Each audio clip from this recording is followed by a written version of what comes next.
Salutations, people! Welcome to Page 3 Killers, Murders That Went Unnoticed, a podcast where we dive into the murder cases that went unnoticed by our nation's newspapers.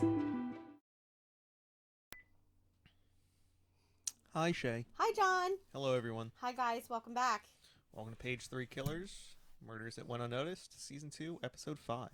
Give it to me, babe. You got it right. Nice. Well, it's because you finally put it on the screen. Well, no, it's only the one time I didn't put it on, and that's because it was the special last week. We hope you guys enjoyed that Valentine's Day special. It was an okay episode in my book. A lot of information for you guys to process, so I apologize for that. Now, this week we are going back in time again. I know some people tend to like our more recent stuff, like the newer, like the more not so old stuff, but I find these like older ones pretty interesting because usually they're unsolved, like this one. So this week we are talking about the Cumminsville Killer, or the Cumminsville Murders. It's a set of 5 unsolved murders that occurred in Cincinnati, in a section of the city called Cumminsville. Is there a section called Goingsville? No. Because that would just be, cool. Yeah, I know. And then, they're, rivals, and there's gangs in each. The Cummings like, and Goings? we're the Cummings, and they're the Goings, and... That would be kind of interesting gang names. Although I feel like the only people that would be in those gangs are nerds like us. Like, it would just be a bunch of cultured people. It's Cincinnati in 1910. Yeah. I'm just saying. Yeah, so these murders occur between 1904 and 1910. And after a 6-year-long period of inactivity, the killings resumed with 2 additional victims in 1910. So there was 5 between 1904 to 2 years before 1910. Which would be 1908. Yeah, and then they, 6 years. And then there's a 6-year gap between the first set of killings, which are in 2004. Or 1904, and then 2 more in 1910. So there's this 6-year gap. And then after that, they abruptly stop for well, you'll start to see why. I feel like this guy got really sloppy. Yeah, and this. Or it was a copycat who didn't know what he was doing. Yeah, no, they all happened around the same time, the same time period. So the first couple. You just said one happened 2 years later.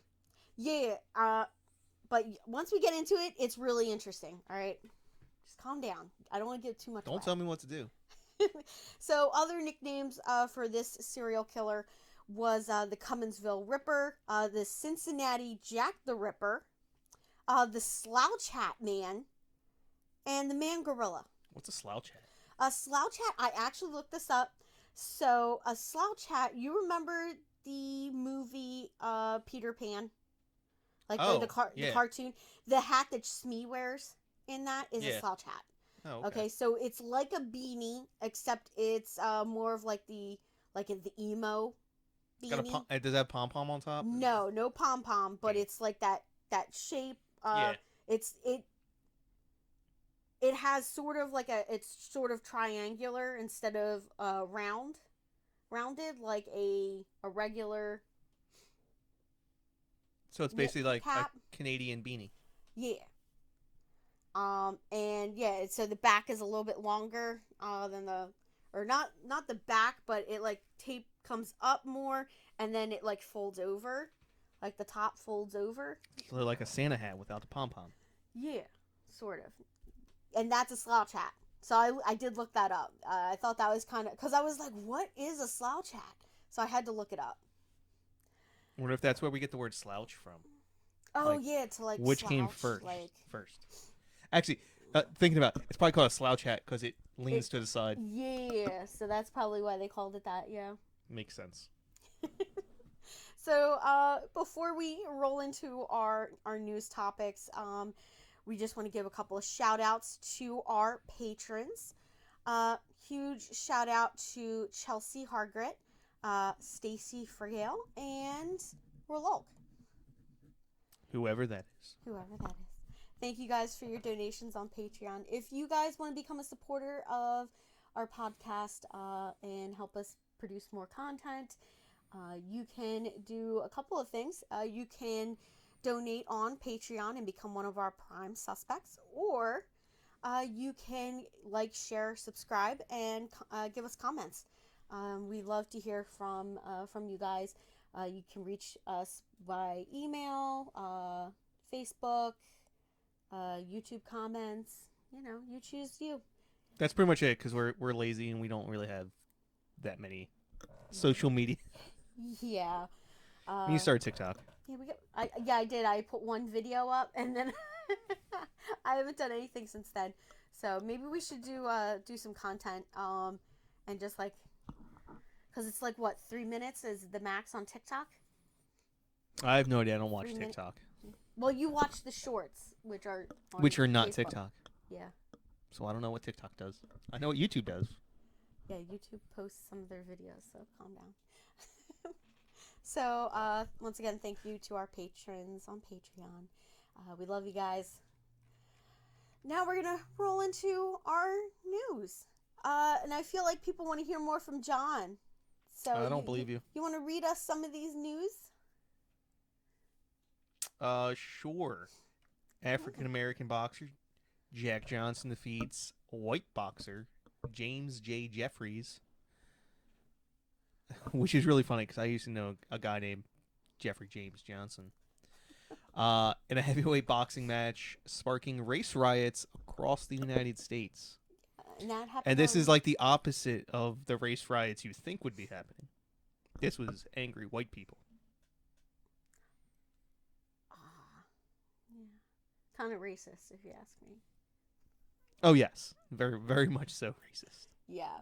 And that happened on July 4th. So our next one happens on July 24th. And that's James McGilvery. Yeah.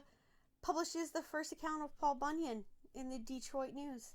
So, growing up, I always thought all of these old-timey tales like Paul Bunyan and all that were like way older than what they really are. They're actually from like the early 20th century. Yeah. And like I always thought they like dated back way further. Like what, 17, 18? Yeah, like founding of the country.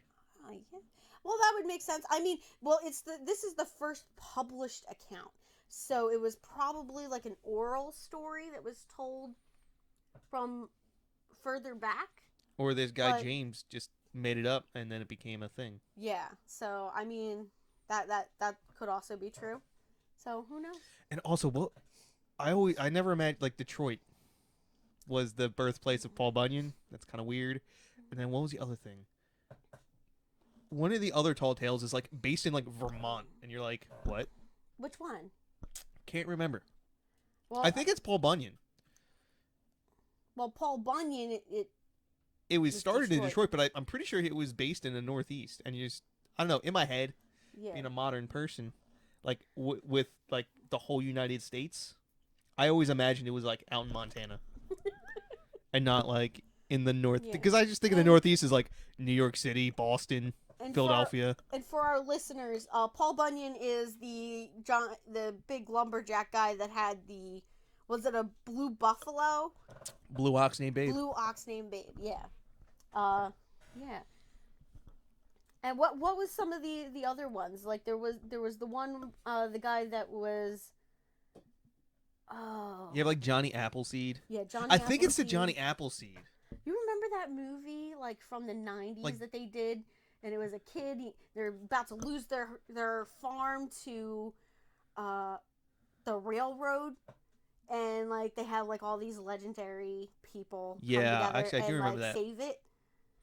Yeah, they had the guy from Texas. He was like, "Oh, you can insult my family, you can insult me, but you can't insult Texas." Yeah, I like that movie. we gotta watch Tall that. Tale. It's called Tall Tale. Tales. That movie was like my favorite when I was a kid. I can't remember. I loved it. Can't remember who that like Pecos Bill or something like that. Pecos something. Pecos Bill. They had the guy that the railroad tracks. And he was trying to beat the machine. Can't remember that one. I can't remember what his name was, but he was like the big guy, and he African American, and he like hammered. He was like the fastest person that could hammer. Yeah, he was based on a real person. Yeah. Most of them were actually based on real people. Like Johnny Appleseed, was there an Annie Oakley? Probably. Yeah. I don't know if it was Annie Oakley. Yeah, I can't remember like all of it, but yeah. Yeah, there was a love interest. It had like a Paul Bunyan. Yeah. So I did love that movie. So that just reminded me of that. Yeah. So Johnny Appleseed, I always pictured him as being like from Washington because it's. I don't know. I guess apple orchards in Washington go together. Yeah, that's true. But like the guy it's based off of is like from like upstate New York. Wow, really? Yeah. Oh, yeah, and I believe I listened to that one. It was like that one YouTube guy that did it. That where he did he does the cartoons with stick figures. Yeah. And he did that, and basically Johnny Appleseed is like just this vagabond. Like who comes into town and just like plants all these seeds but is like just like mooching off of people. Yeah, he was kind of a weirdo. And like a harmless weirdo. Alright, so our next one is it takes place on 2 days, August 20th and the 21st. The Great Fire of 1910 wildfire burns about 3 million acres in northeast Washington, northern Ohio, and western Montana over 2 days and kills 86 people. It is believed to be the largest fire in recorded U.S. history. Which that's a crazy amount of like just acreage. I'm surprised because in 1910 there wasn't a ton of people living in Washington, Idaho, or Montana. So like somebody just started like a fire by accident or a brush fire. Were all three of them even states? I guess 1910, yeah. Yeah, there's probably only like 46 states or something at this time. I think it was like New Mexico and Arizona. And then you had Hawaii and Alaska.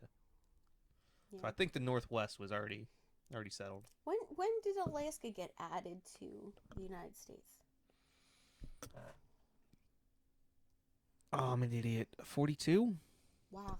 Hawaii and Alaska were the same time. Yeah. So we had to annex Hawaii.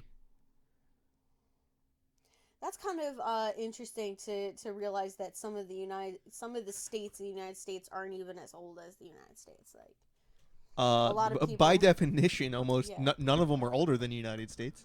Well, the states themselves, colonies. The states themselves are older, but the original 13. And I always found that it interesting the colonization of like how it moved across the United States. Interesting, like we've listened to a couple of like YouTube videos and stuff like that on it, and just how the adding of the states helped add to the civil, like the tension leading up to the Civil War. The Kansas, Missouri, Texas, like that whole thing, like where it was like each state they would send people to live there so that they could just vote against slavery, for or against slavery. Yeah. And they were just like sending people there like, hey, if you go there, we will pay you this amount of dollars to vote yes or no. Which I thought was kind of crazy at the time. Now, our next news story is October 11th. Theodore Roosevelt becomes the first former United States president to ride in an airplane. And airplanes at this time aren't very old. Like, they're brand new. They're like a decade old. Yeah, they're not. What was Orville and Yeah. what's his face, like 1890 something? Yeah, the Wright brothers. The Wright brothers. Yeah. And on November 7th, not too long after that, the first air flight for the purpose of delivering commercial freight is made between Dayton and Columbus, both in Ohio. Which probably overshadowed this, because that was probably pretty exciting. It is done by the Wright brothers and the department store owner Max Morehouse, which is kind of interesting. And then shortly after that, on November 17th, Ralph Johnstone, pilot for the Wright exhibition team, dies in Denver, Colorado, after his airplane basically breaks apart in midair in front of 5,000 spectators. He becomes the first American pilot to die in the crash of an airplane in the United States. Imagine being one of those 5,000 spectators and being like, well, I guess maybe... I'm not getting on a plane ever. Yeah, I'm rethinking that trip we were taking, babe. Yeah. You know? Maybe we'll just hold off. Maybe go by train, maybe. Yeah, maybe we'll just walk to your in-laws. I can just imagine like some poor man just being like, yeah, I'm not taking that to visit the in-laws. It's bad enough I have to go see them. Now on November 19th, Edward Douglas White is sworn in as the 9th Chief Justice of the United States. Never heard of him. Yeah. I'm pretty sure he didn't do much. Now, on December 31st, our final regular story, two of America's premier pioneer aviators are killed on the same day. John Moisant in New Orleans and the Wright pilot Archibald Hoxsey in Los Angeles. Literally, they die on the same day in two different places. Which is a bad year for...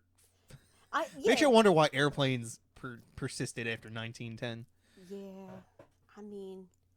And just the jump in the technology of air flight between, like, the first 10 years, let alone the first 20, is insane.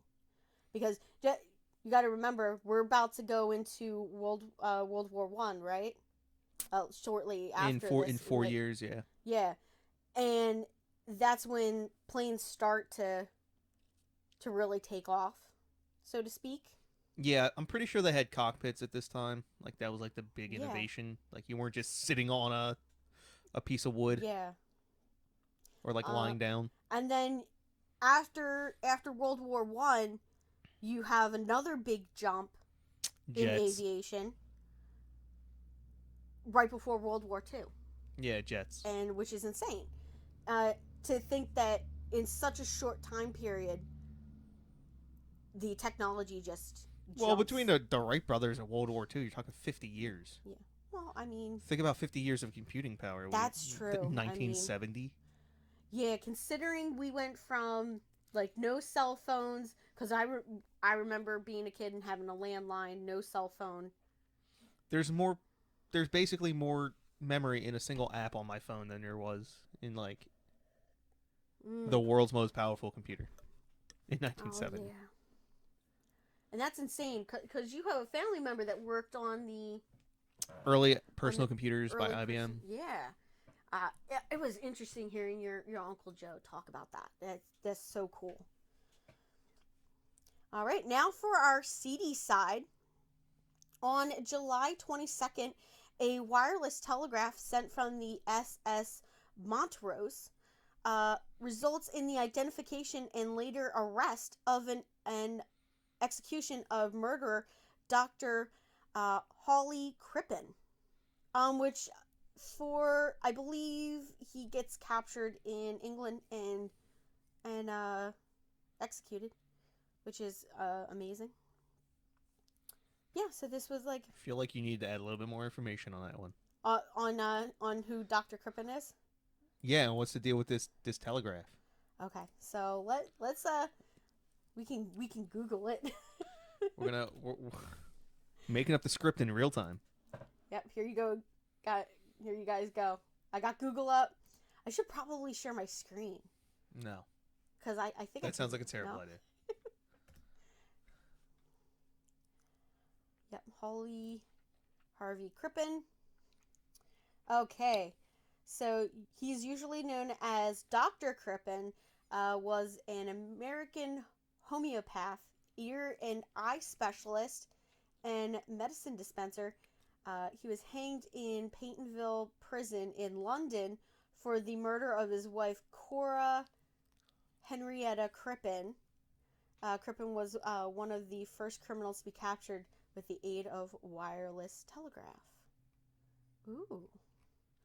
Yeah, I feel like we talked about him before as like a... I don't think so. Like...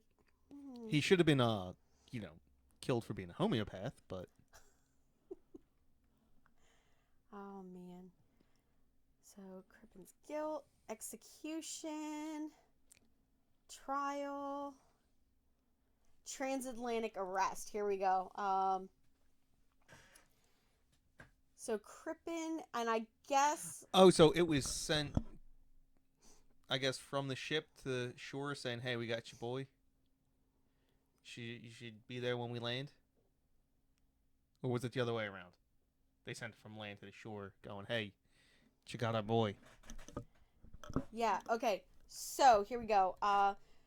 So, while they were crossing on the Atlantic on the Montrose, I guess he had his lover disguised as a boy. Captain Henry George Kendall recognized the fugitive, and before steaming beyond the range of a shipboard transmitter, he had his telegraphist Lawrence Ernest Hughes send a wireless telegram to the British authorities, and here's what the message said. I have strong suspicions that Crippen, London cellar murderer, and accomplice are among saloon passengers. Mustache taken off, growing beard.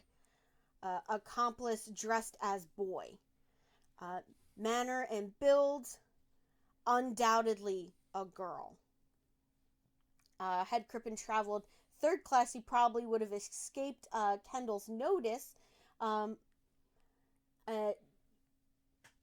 nobody care about the poors. Yeah. There you go. So yeah, I guess so they made land in Canada, which was within the dominion of the British Empire at the time.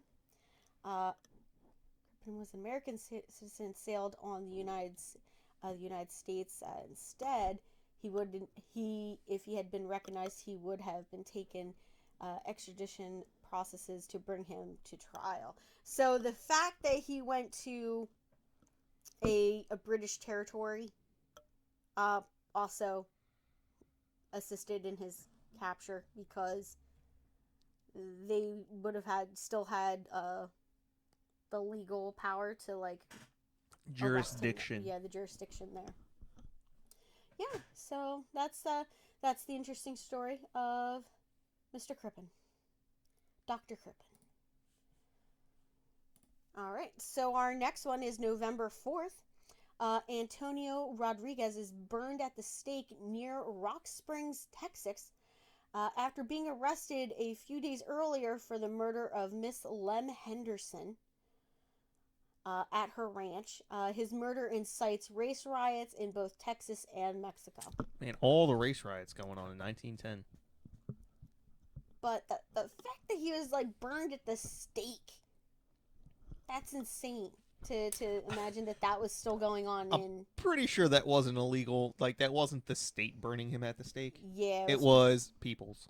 Yeah, outraged neighbors of Mrs. Henderson. Like, nah, brah, not in our neighborhood. Yeah. I could just guess like what like I mean it could be like the just the I mean that's not even part of the Wild West either, so I can't even say Wild West justice because it's not really part of the Wild West. That's the southern. Yeah. And our final one, which was kind of a big deal, on December 12th, New York City socialite Dorothea Arnold disappears. Her family does not notify police until 6 weeks later after their own investigation failed to produce any results. That's suspicious. That's suspicious. Although they were loaded, so, Yeah. They probably had better resources than the police. That's true. They probably hired Pinkertons and stuff like that, like ex-Pinkertons or the Pinkerton. They would have been actors still at that time. Oh, absolutely. Yeah, so they probably would have hired the Pinkertons because Pinkertons were. Or some other detective agency. Yeah, I mean, considering this is like the early, I mean, police forces hadn't even been started until the late 1900s, or the late 1800s, so probably, up until then they just had a bunch of people that they, like a sheriff, and he maybe had a posse. That's about it's actually kind of, it all started in Britain. London, it's really kind of, it's interesting. Yeah, the interesting history of the police. You damn cool. Londoners ruined it for the rest of us. Wow. I think the government getting involved in that ruined it for everyone. Alright, so now let's get started with our topic. We're going to move right into our victims. So I'm going to tell you a little bit about them as usual, and then we will roll into the night in question of their deaths and whatnot. So our first victim is Mary Mcdonald. Mary was 32 years old, and she was from Saginaw, Michigan. Did she have a farm? Please say yes.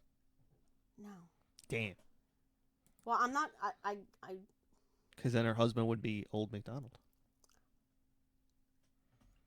That's a pretty. That didn't even hit me until I was like, wait, what? I don't. Yeah. And listen, I don't think she was married. I think she had some side pieces, but I don't think she was married yet. All right, so maybe her dad had a farm, and he'd be Old McDonald. Yeah. Which would make sense that Old McDonald would be her dad. Like, because, I mean... she's 32 years old. I mean... Now, in 1904, she was living with 24-year-old Mrs. Finley on East 7th Street. On April 30th, 1904... Mary was brutally murdered at the Big Four Railroad railways. On that day, Mary had been spotted by several witnesses in the vicinity of Chester Park. Mary visited a friend of hers at their home, and that was the home of the Stagmans. Or the Stagmans, near the Knowlton Corner. Now, John Sagman later reported that he drove her back to the city at around 11 o'clock, and he left her on College Hill, Main Street, and that was the last time that she was seen by a witness. So he's literally the last person to see her alive. Now, in the morning hours of May 1st, Mary Mcdonald was found on the railway by a freight train engineer, and she was barely clinging to life. Now, Mary was rushed to the city hospital. Now, at the hospital, she only managed to say her name before passing of her injuries. Now, doctors noted that she had a bruise on the back of her head, and her left leg had been severed up to the knee. Now, police found out that she had a large sum of money on her that had now appeared to be missing. How would they know that? So I guess somebody that she was with earlier in the day noted, like, hey, she had a bunch of money with her when she died. When she left here, she, had this amount of money on her. And when they found her, she didn't have her, like, purse or anything. Because, like, a large sum of money at this time could be, like, $10. And people would be like, oh, damn, look at her roll. Rolling deep on a Friday night. Yeah. Yeah, payday. Now, there were 2 theories surrounding her death. But neither theory could be backed up with hard evidence. I can't wait for this 1910 theory of the crime. All right, so our first theory is that she had been murdered because by like a jealous rival, like a rival for a man's attention or something like that. Second was that a drunk Mary, allegedly accompanied by someone, had met her end by an oncoming train. And then that person just walked off with her purse. Like, okay. Hey guys, so in case you guys haven't noticed, John had to dip out. He got a call for his job and had to leave. So the rest of the recording will be done by just me. So we won't have any of John's commentary to break up some of the information for you guys. So I apologize and hope you guys still enjoy the rest of the episode. John wishes he could be here to go through the rest of this since we just started recording for the day. But unfortunately, when it comes to work, sometimes you can't miss it, and we really need to get this episode recorded and out for you guys because I want to make sure that we keep getting you guys your content because you guys, we only do this for you guys and for my sanity. So we're going to continue up with our first victim, Mary Mcdonald. So as I was saying, there was 2 theories. The second theory was easily dismissed when the police began questioning conductors and motormen for the railway and the streetcars. They found out that no woman resembling Mary had boarded any of the streetcars that night. And none of them had seen her near the tracks that night. Now, soon following her death, the case was quickly forgotten by the media, and it didn't go very far beyond the state. So this is, her case alone is page 3 killers. Okay. Now, our next victim was Louise Mueller. Now, on October 2nd, the body of our second victim was found. She was discovered in a clump of weeds in the area's local lovers lane type of situation, a space that people went to hook up with their lovers. And it was sort of like a secluded area near the train tracks kind of place, that you could just hook up and hang out, with that special someone. Now, Louise had, when she was found, had 2 deep wounds extending down her face. There was also fractures to the back of her skull, at the base of the back of her skull. So right where her spine connects with her skull, that area, like right in the back, near her neck.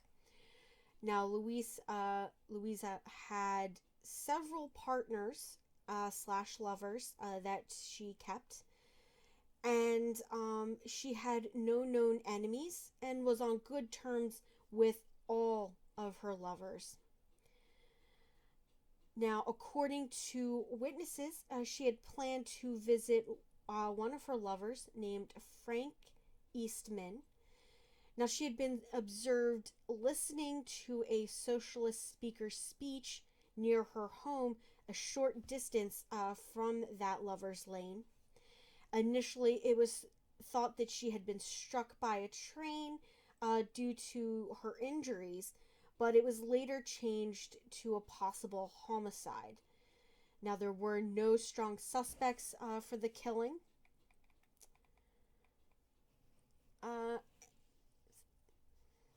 So our next victim would be Alma Steingerwig. Now, I'm not sure if I'm pronouncing her last name correctly. I was unable to find a pronunciation for her name, her last name. Usually I can look up some of them and try to figure it out, because you guys know I am terrible at pronouncing people's names, and it's a problem I need to fix. So she was an 18-year-old, highly respected telephone operator. She sang in her local Episcopal church choir. Now, on November 3rd, her body was found in a vacant lot at the Springs Grove Cemetery near Winton Place by a streetcar conductor.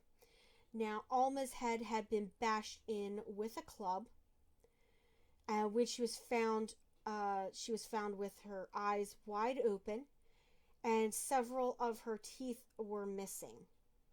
Now, her face had been lying in a pool of her own blood, and in her hand she had held a transfer ticket for the streetcar. Now, police located a bloody trail indicating that her body had been dragged into that open field from the sidewalk roadside area. Now, police suspected that the perpetrator was a large male, judging by the size of the footprints that were left behind, which appeared to be from a heavy male boot. So it was a heavy-soled boot, and judging by how deep the impressions were in the dirt, they suspected that it was a larger, heavier individual that left these boot prints. Now, the day before, on November 2nd, Alma had left her office and was telephoned by her boyfriend. And on the day of her murder, he had offered to pick her up from work. However, she had replied that because she had been to a dance the night before, she was tired and was planning to just go directly home after work so that she could lie down and catch up on her sleep. Now, she was spotted by a conductor for the streetcar named Frank Lemmy, and he said that he saw her board the streetcar with a man who she often rode with. Not sure if this was her boyfriend or just an acquaintance at this time. It is suspected that she had been attacked from behind while waiting for her connection. So for her transfer at Winton. Now, she was the last of the murders in 1904. And after her death was a series of assaults. In fact, a couple of our assaults take place right before her death in the same area that she was murdered in. So which leads me to believe that this guy was trying to attack somebody, was trying to murder someone. The other people luckily were able to escape because of a third party showed up. They were either with someone, but somebody did step in and help them at some of these. A couple of them did manage to escape on their own from our killer. Now, note each one of these women was able to give a description of their attacker. So this first one, her attack happens in between the second and third murder victims. Now, she was listed as just by her father's name. So she was listed as Miss Clausing. And she was the daughter of gardener Harry Clausing. Now, Miss Clausing was on her way to a party the night of her attack when she crossed a bridge near Elmore Street. A man jumped out of the darkness and snatched her purse, and she was hit with a hatchet in the head. And she fell and struck the railroad tracks. Now she was left lying there until she was found by a group of men who rushed her immediately to a nearby saloon, and they called for a doctor. In fact, 2 doctors were called for. So the first one was Alexander Patty, and the second was Dr. R.H. Wallen. Now, both arrived on the scene, but Dr. Wallen, I believe, arrived first. So he performed the examination on Miss Clausing. Now, she was taken to the hospital from there and treated for 2 weeks by Dr. Wallen.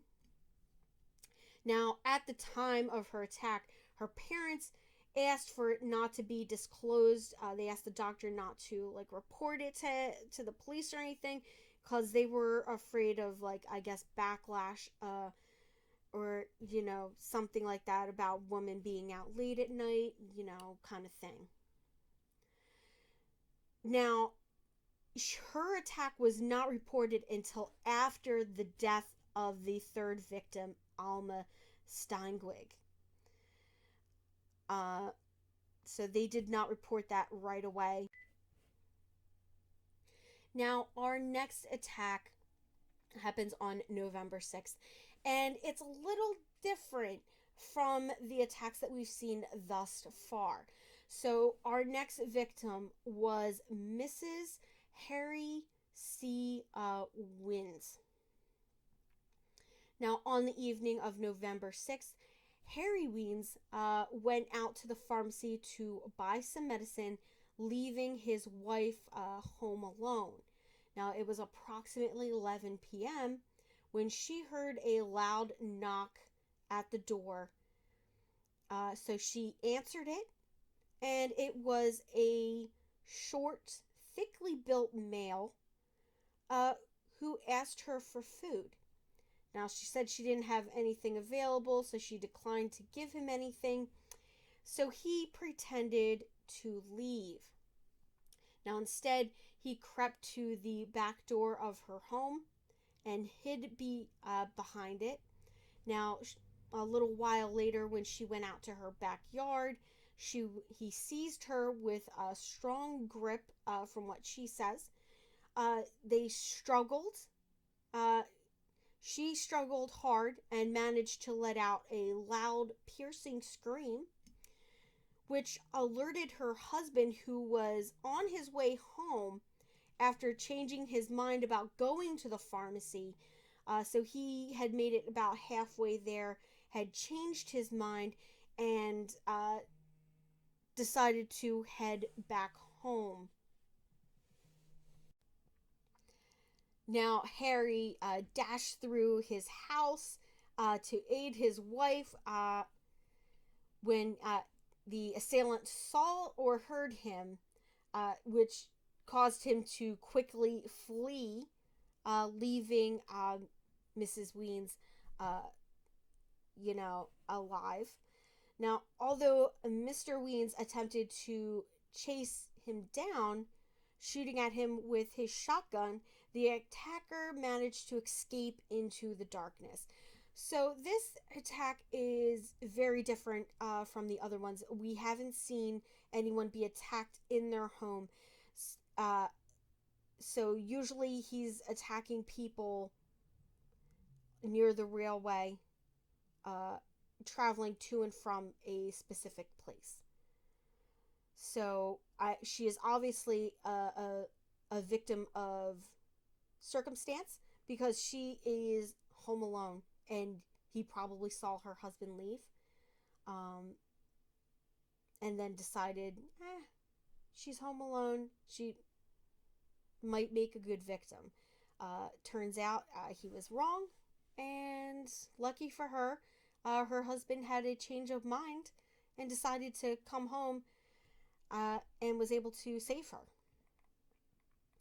Now, our next attack victim would be Dorothy Hannaford. So, Dorothy Hannaford was the daughter of Samuel Hannaford, and she was attacked the same night as Alma was murdered, and I believe she was attacked earlier in that night. Now, Dorothy, on the night of her attack, had just left a meeting of the Young Women's Christian Association and was returning to her Winton Place home. Now, while waiting for the trolley car to arrive, not far from where Alma would eventually be murdered, she was attacked by a short, rough-looking man who jumped out of the bushes and grabbed her arm. Now, Dorothy began screaming and was about to get dragged to the tracks when a trolley car began approaching. The assailant immediately fled the scene, leaving Dorothy otherwise unharmed. Now, next would be the attack of two women, two friends and neighbors of Dorothy Hannaford, and their attack literally happens 1 hour after Dorothy Hannaford's attack. And the two neighbors were friends and were walking together in a nearby area. Now, that would be the attack of Mrs. Unkabak and Mrs. Hagerdorn. I'm not sure if I'm pronouncing that last name correct. I was unable to find a pronunciation online to aid me in that. Now, while they were walking in an area nearby where Alma and Dorothy Hannaford were attacked, our male jumped out and grabbed Mrs. Unkabak's arm, and Mrs. Hagerdorn jumped in to help her friend. She mustered all of her strength and struck him in the mouth with her fist, causing him to stagger back, releasing her friend. And in turn, both women begin to attack our perpetrator. So he decides it's not worth the effort and flees the scene.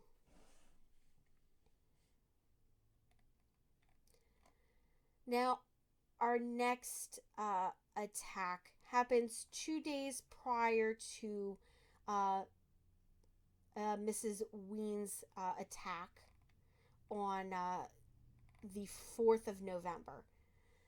Now, on the day after Alma's, and this is the day after Alma's murder, the three women were attacked while passing by the cemetery, and that would be the Springs Grove Cemetery.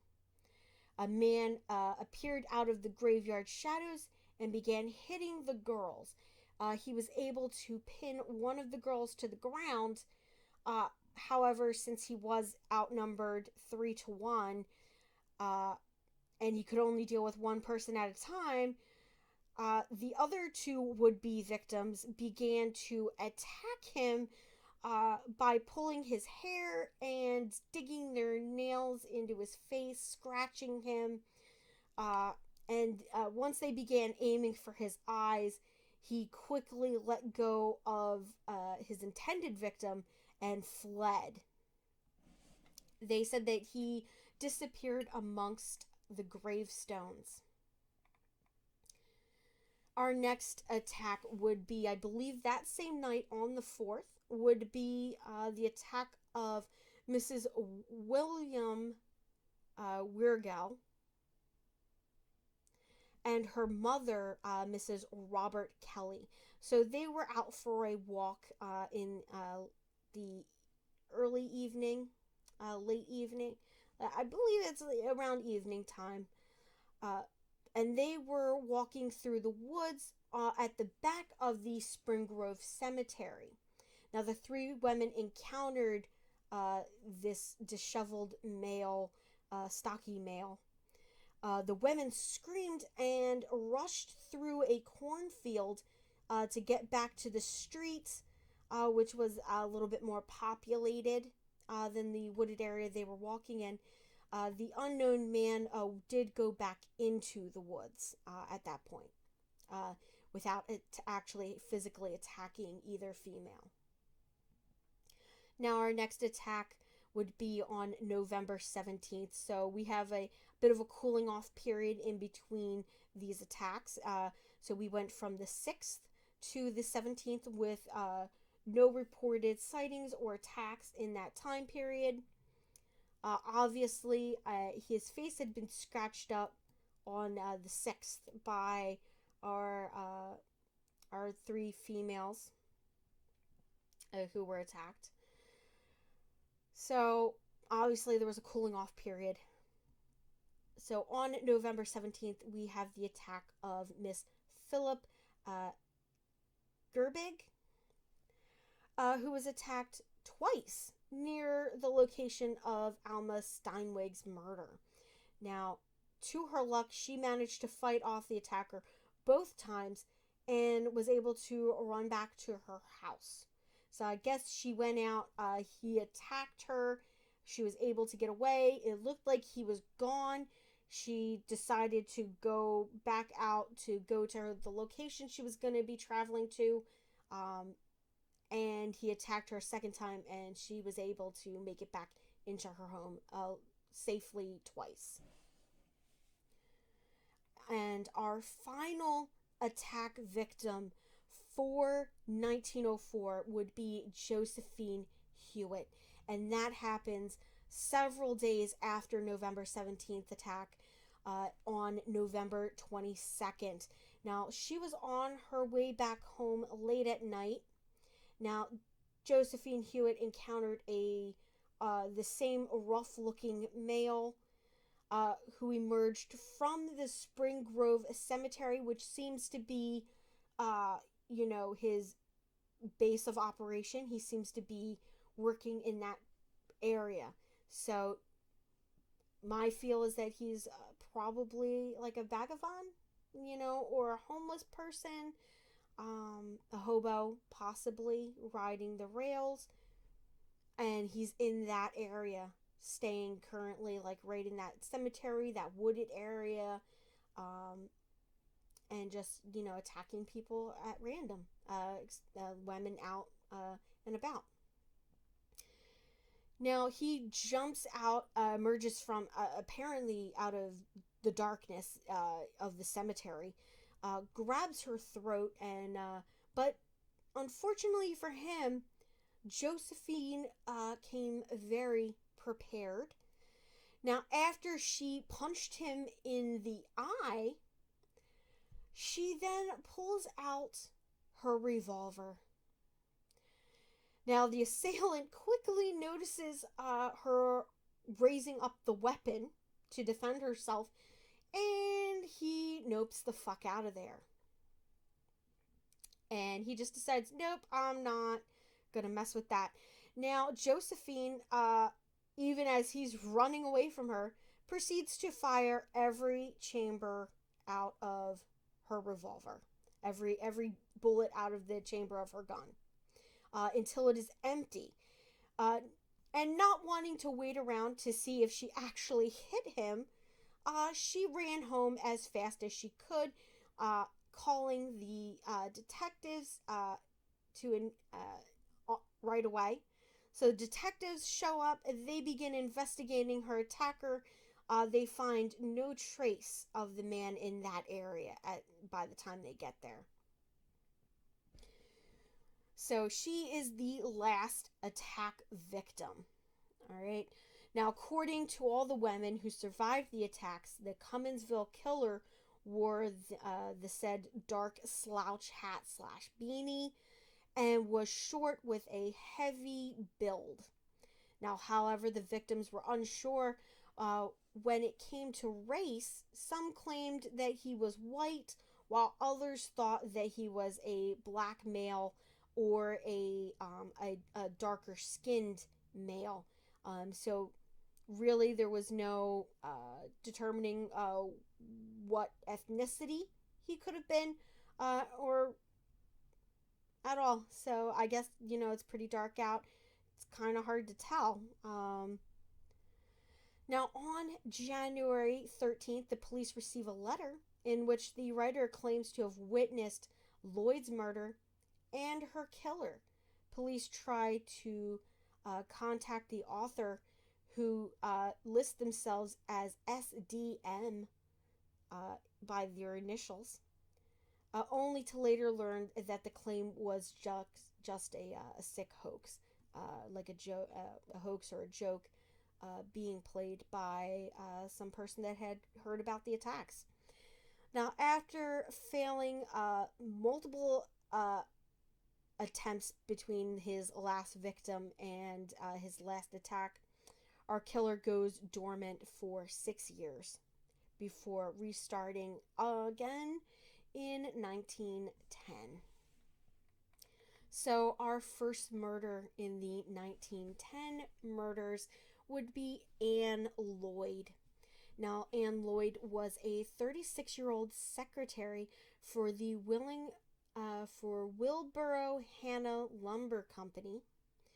Now, on New Year's Eve of 1910, her body was found near the railroad tracks in Cumminsville. Now, her mouth had been gagged and her throat cut. Now, her face had been beaten and was bloody, and that was much like the previous victims. Now, according to police, Anne Lloyd was attacked within 20 minutes of her leaving her workplace, which she had left alone, and that was reported by co-workers and people that had seen her on the street. Like many of the other victims, she was waiting for a trolley car near the Spring Grove Cemetery when she was attacked. Now, her assailant dragged her to a suitable spot. After a struggle, our male managed to kill her. The police believed the murder weapon was possibly a meat cleaver, used in many butcher shops. The following day, her body was found by two boys who quickly contacted the police. The policeman later found Lloyd's satchel a mile away from the crime scene with all the money gone. So it's looking like the theft of money.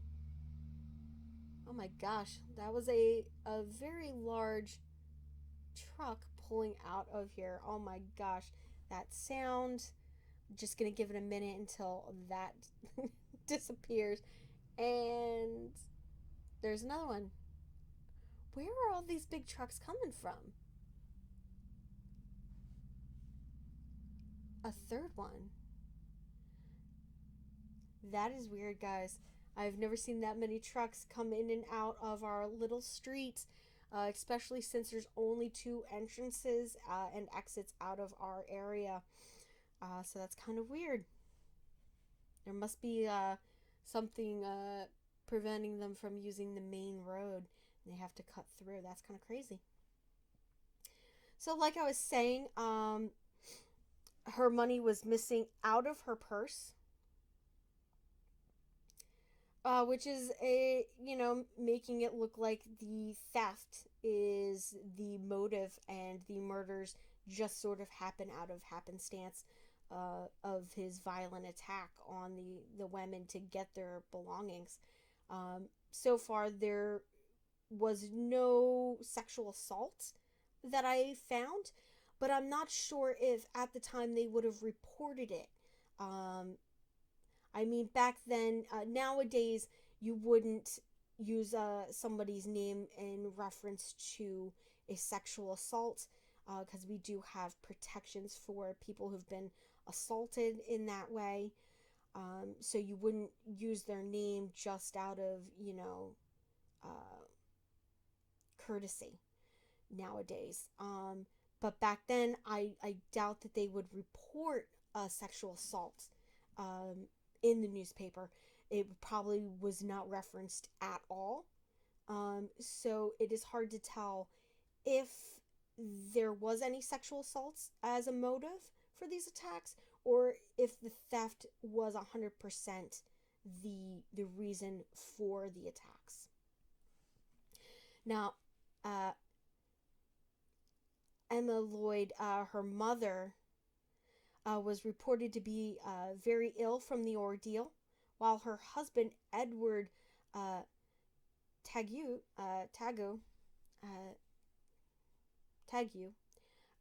insisted that the police do better work to find the culprit or culprits of his daughter's attack.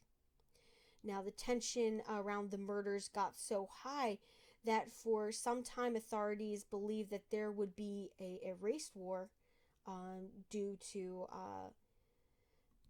this. Now, as a response, the City Council of Cincinnati announced a reward of $2,500, which was a lot of money back then. And the members of the lumber company offered an additional $5,000, so making the total reward to be $7,500, which in 1910 was a lot of money. So I'm surprised that there was nobody reporting anything. So which makes me think more and more that this is possibly somebody who is not from that area, and might have traveled in, because it's right near railroad tracks, so could be somebody that's traveling in or, hopping rails. Now, our next victim would be Mary Hackney. Now, she was 26 years old, and she had moved to the city with her husband, Harley, in 1906, from Louisville, Kentucky. Now, on October 26th of 1910, the body of Mary Hackney was found in her Canal Ridge boarding house. Sorry, guys, I got a little thirsty there. Had to get something to drink. So, as I was saying, she was found in her Canal Ridge boarding house by her husband and another boarder there named Charles Eckhart. Now, her throat had been cut from ear to ear, and her skull was crushed, with her face and body slashed in several places. She was apparently attacked with what appeared to be an axe. Now, search of the home revealed no other crimes had been committed, so there was no items stolen. There was nothing missing, so there were no other crimes that had been committed other than her assault and murder. Now, despite her killer leaving behind the bloody axe, as well as a bloody thumb mark on the door casing, police were unable to determine who that thumbprint belonged to. In a last-ditch effort, authorities drained a nearby canal in hopes of possibly finding more evidence, but nothing turned up from doing this. So, our last victim, I really feel like it's very different from our previous attacks. Now, we know of one attack that the victim survived. He was unable to harm her because her husband showed up home. So it was very similar to the attack of Mrs. Henry C. Weens. So it was very similar to that attack, that last one. But I have a feeling that this really wasn't our guy, since there was no money stolen. Her purse was still there. There was no theft of any objects. It was literally just her death. And we know from previous attacks that our guy was stealing stuff. He was taking belongings from his victim, whether they were trophies or just money. He was stealing something. So I have a feeling that she's really not a victim of our killer. I feel like it's more her husband murdered her, or she was murdered by somebody that knew her. And I mean, it seems to be very brutal of a crime. And even though, the Cincinnati killer was very brutal, I feel like this exceeded it a little bit more. Just from the descriptions that I read, it seemed to be a little bit more of like a spouse-related homicide. But we'll see. We're going to get into our suspects now.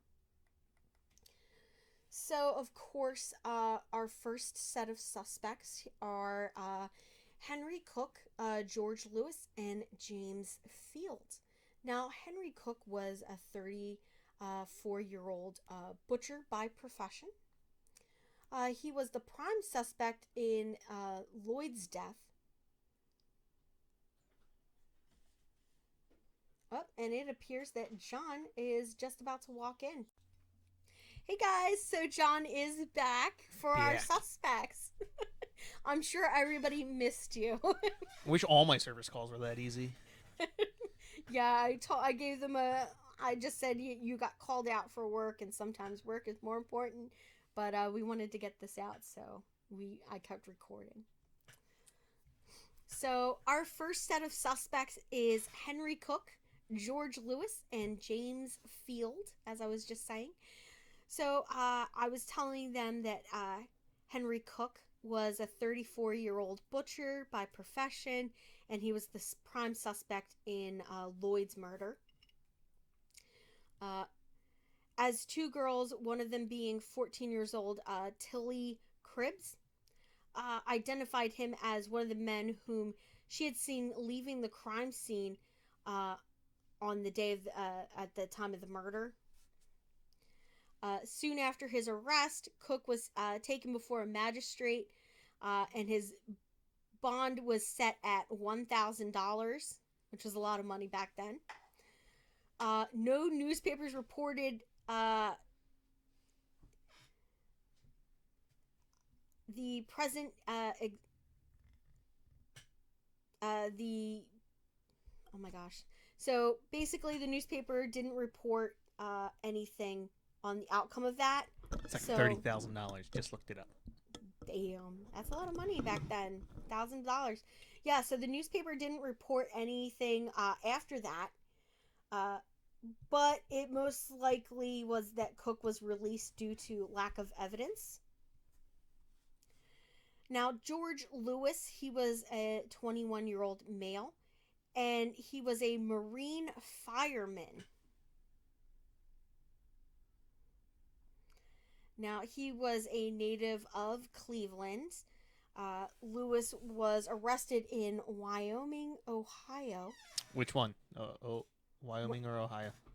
Wyoming, Ohio. It's an area in Ohio. It's like a town.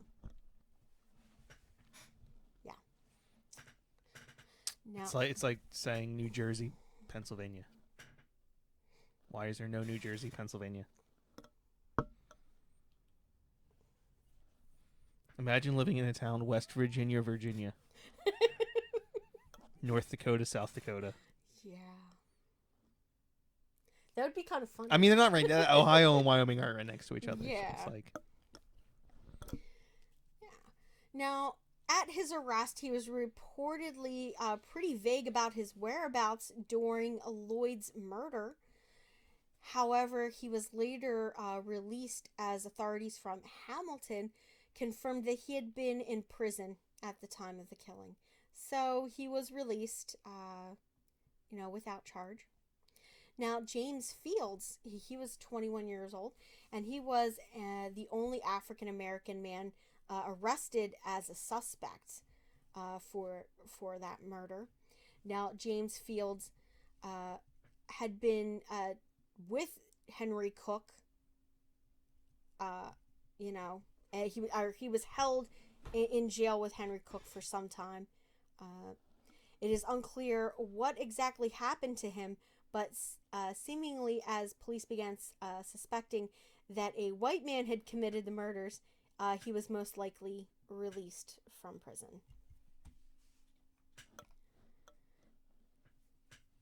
Now, our next set of suspects was Harley W. Hackney, Charles Eckhart, and Herman Sherwin. Right? Sherwin? Yeah, I'm going to go with that. I have no idea how you would pronounce that. Sherwin? Yeah. Now, this would be the husband and the boarding housemate of Mary Hackney, who is our last supposed victim of the Cumminsville Killer. Now, he was the husband of Mary Hackney, and he was suspected of killing her. I feel it's very likely that he's probably the one that did it. Now, he said that while returning home from work with another boarder, Charles Eckhart, the pair found Mary's body in the home. Both were arrested on suspicion, along with Herman, but there was no evidence, and they were all subsequently released. Now, Mr. Hackney was about to move to Alabama when he was given a witness subpoena by the coroner, forcing him to stay in the area instead of leaving. Although an official inquest was started into his wife's murder, it was fruitless and nothing came of it.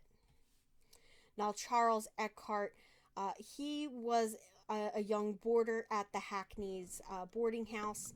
Now, Charles and Harley were returning home from their jobs at the lumber mill, he said, when they found her body. Now, he denied anything to do with the killing, and since there was no evidence found against him, he was released without charge. Now, the final one for that murder was Herman Sherwin. He was an African-American driver of a milk float, which was basically the milkman. I looked it up. A milk float? Yeah, a milk float. That's what they called the milkman, the vehicle that he drove. Now, Herman was arrested on suspicion along with Hackney and Eckhart. Now, he also denied having anything to do with the murder, like the others, and was soon released for lack of evidence. Now, our next suspect for these attacks and murders will actually be the topic of our next episode, babe. Yay! So, and that would be the Dayton, Ohio Strangler. And he was dubbed the Dayton Strangler. Now, at the time of Lloyd's murder, detectives made an effort to connect her murder to a similar string of killings which occurred in the city of Dayton, spanning from 1901 to 1909.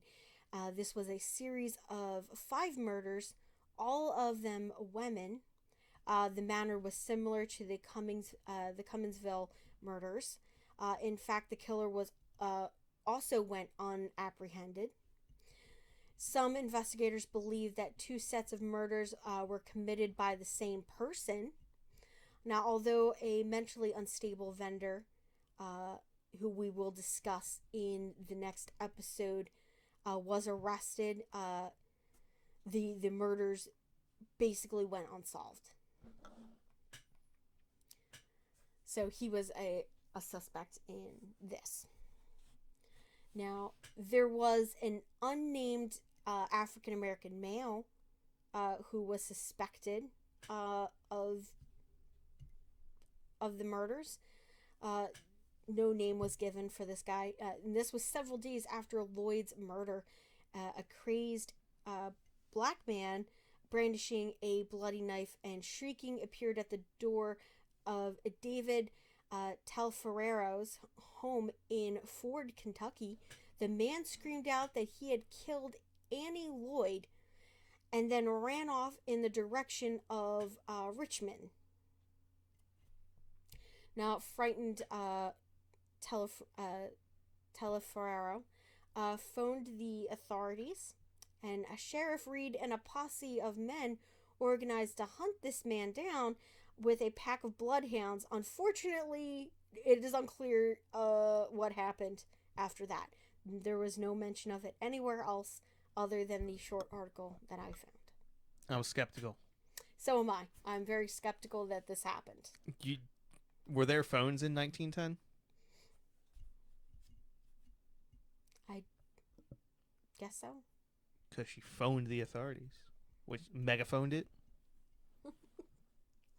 Because I'm like 99% sure phones weren't a thing. Shouted it down to the neighbor, who shouted it to the next neighbor, to the next neighbor, to the next neighbor. like a phone. Like Milan? Like what? Or no, it like the in Lady and the Tramp. The yeah. Or was it the dogs? Was that in the 101 Dalmatians? Oh no, yeah, you're right. 101 Dalmatians. Not Lady and the Tramp. Yeah. What was that called? That was called the You can look it up. Yeah. Yeah. And so our last suspect would be Richard Finley. Now, shortly after the trio suspected of Hackney's murder were all released, police announced that they had arrested a 48-year-old black male named Richard Finley, who lived close to the Hackney home. He had been placed under a charge, held pending investigation, but since no record of any other news exists about him, it is fair to assume that he was released due to lack of evidence. Like many of our supposed suspects. Now, I feel, out of all of them, I feel like the only murder that was close to being solved was the murder of Mary Hackney. And I feel like it was her husband. The Twilight Bark. The Twilight Bark, yes. That would be interesting, yeah. The Twilight Bark for crazy black men. Yeah. Very scapegoatish. It is. Like I said, there was absolutely no evidence to link any of the suspects to the actual killings. And it seemed that the women that did survive, most of them said it was like a light-skinned male or a white male. With maybe only like one or two saying that it was a black male. But I would have to like wonder, what are these men's build? Because the survivors all said that the man that attacked them was a heavy-set male who was on the shorter side. He was like stocky and short. So if none of these men fit that criteria, I would say they're not worth holding. But like I said, the only murder that I think was close to being solved was Mary Hackney's out of this, and I think it was her husband. Because it was inside a home, whereas all the others happened near railroad tracks. So that's just my guess. You guys can let us know what you guys think. We hoped you guys enjoyed this episode of Page 3 Killers. And we hope that you join us back here next week for the Dayton Strangler. Which I promise will be another interesting episode. I don't believe you. You don't believe me? Nope. Okay. Well, we are going to close it out. Do you want to say anything to everybody? Bye. Bye, guys. See you next week.